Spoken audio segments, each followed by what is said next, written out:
Dans 2 petits mois, les Britanniques auront officiellement leur nouveau roi.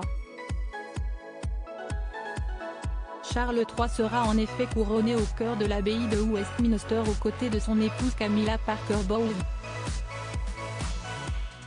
Celle qui a reçu la bénédiction de la reine Elisabeth II avant sa mort aura aussi droit à son moment de gloire. Elle héritera même d'un titre bien plus honorifique que reine consort puisque si est en tant que reine tout court qu'elle sera considérée après avoir été oint avec l'huile du couronnement, longuement préparée. Qui dit bientôt reine, dit exigence qui va avec.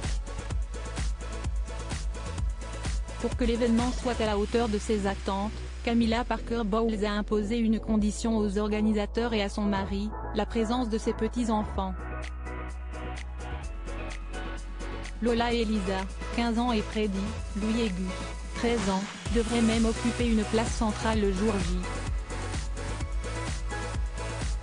D'après The Time, Camilla Parker Bowles aurait demandé à ce que ses 5 petits-enfants jouent un rôle déterminant dans le couronnement, celui de porter l'huile sainte qui servira à couronner le nouveau roi, un rôle normalement tenu par des duchesses.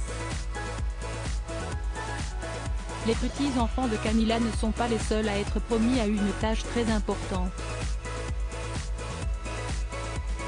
En tant que futur roi d'Angleterre, le prince George devrait lui aussi occuper un rôle majeur, si est une décision assez audacieuse.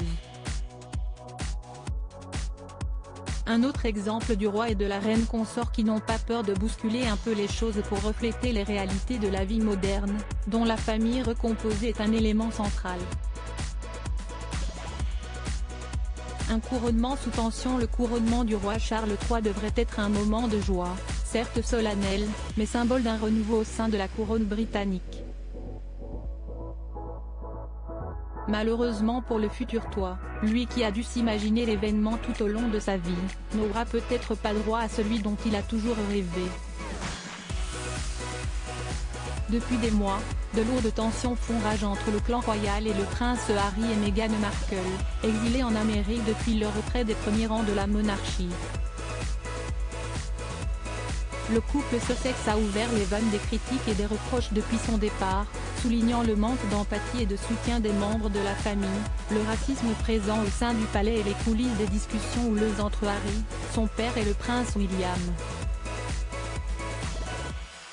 Des affronts répétés et incessants pour Charles et William, dont la règle d'or est de ne jamais se plaindre ou répondre aux diverses attaques.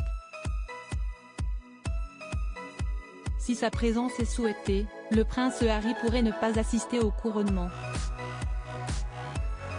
Charles et William ont refusé de présenter leurs excuses au duc de Sussex, condition qu'il avait apparemment imposée pour acter sa venue.